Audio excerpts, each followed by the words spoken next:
Alors, oui, c'est bien moi. C'est bien le Sam. Je suis en train de faire un support de certificat d'assurance à diamètre 35. Voilà. Ça c'est pour le tour. Normalement, je pars de ça.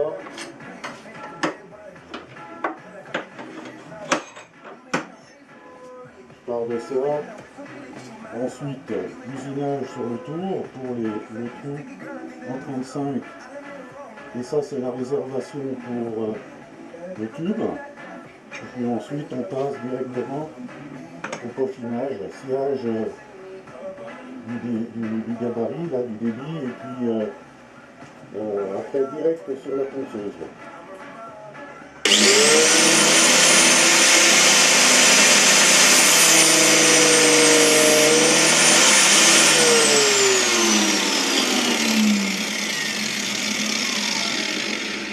Alors je mets des loupiottes là parce que sinon je vois pas mes traits. Donc là j'en ai une, ça c'est du d'IKEA, ça va pas très bien. Et ça c'est ma lampe d'atelier de mes 18 ans.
D'un peu plus près.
balle.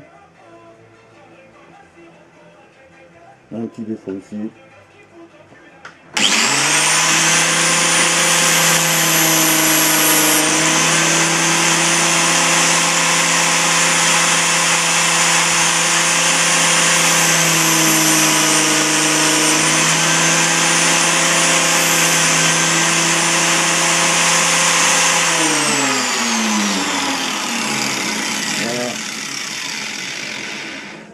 J'ai plus qu'à peaufiner la lime, passer les angles et puis découper, je ne sais pas si on voit les traits là, découper ici et là, agrandir le trou à 6 et puis tarauder à 6 sur l'autre partie. Et puis ensuite, gros boulot de lustrage pour le polir. Voilà.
Alors la suite, ben voilà. Donc je me gêne pas. Hein. Merci Paul hein, pour la bière. Hein. À ta santé. Et encore un grand merci à toi.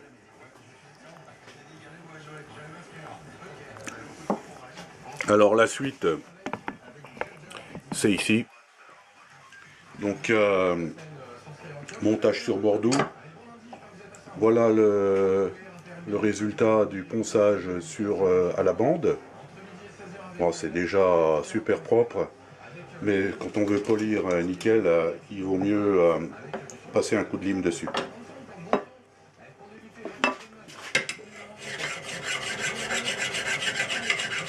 Alors ça c'est une lime douce, qui est bien lustrée d'ailleurs,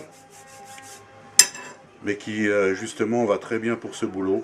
Donc, je vous encourage à faire les vides-greniers, il y en a plein de ces trucs là, ça se vend 1 €. En marchandant, vous en avez 3 pour 2 €. Et puis vous pouvez avoir une demi-douce, une douce et puis une bâtarde. La bâtarde c'est la grosse pour abattre du copeau. Ici, ça c'est l'outil, c'est pour ébavurer. Donc ça c'est un outil qui va super bien pour les vieux ajusteurs connaissent. Un tire-point qui est lustré et au bout, et bien on le passe à la meule. Alors là ça coupe évidemment et ça permet de casser les angles, notamment dans ce genre de choses là où on peut pas y aller autrement qu'avec ça. Alors il y a des outils tout faits, mais moi je connais celui-ci va très très bien, je vois pas pourquoi j'en changerais et je dépenserais 15 € pour en acheter un.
La suite avant le polissage, c'est la découpe.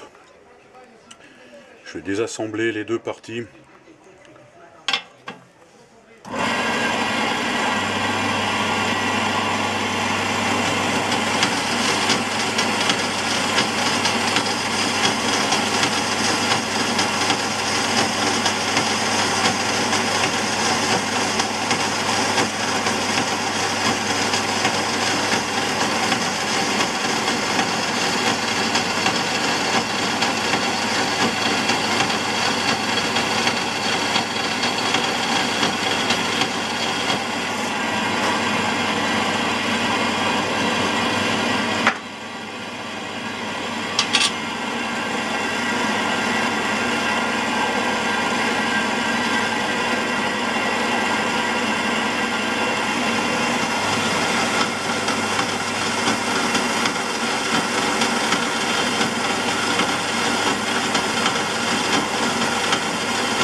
Voilà. Alors je sais pas si on voit sur la vidéo, je me suis installé une loupiote Ikea, ici aussi. Et ça me permet de, par déplacement de la loupiote, de voir, d'éviter l'ombre de la lame sur ma pièce. Je sais pas si on voit là, ça déplace l'ombre, donc à droite ou à gauche. Voilà, petit détail perso. C'est gratuit.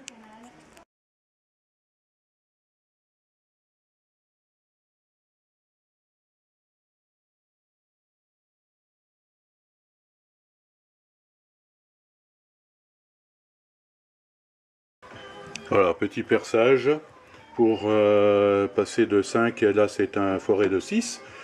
Forêt de 6 pour une vis BTR de 6. Et la BTR fait 5,8 donc ça passe nickel. Voilà. Et comme j'aime pas le jeu, ou pas trop, et ben je perce à 6.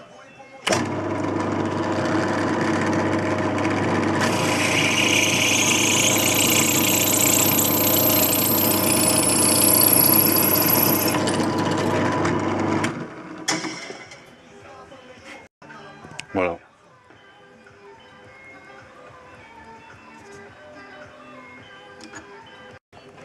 Pour l'autre partie, c'est taraudage à 6. Donc moi ma technique hein, c'est le montage du forêt du tarot dans le mandrin et puis comme ça ça me permet d'être vraiment dans l'axe de la pièce. Donc après ça peut se faire aussi à la main dans l'étau. Voilà. Un petit peu d'huile, ça fait toujours du bien. Et comme je dis souvent, ça coûte moins cher qu'un tarot.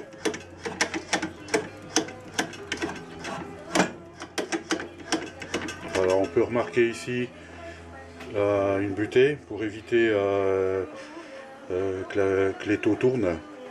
C'est bien pratique. Ça évite, comme on dit dans le métier, de faire hélicoptère quand on perce notamment. Et là je risque pas grand chose. Et bon voilà. Voilà. Et là je vais continuer à la main.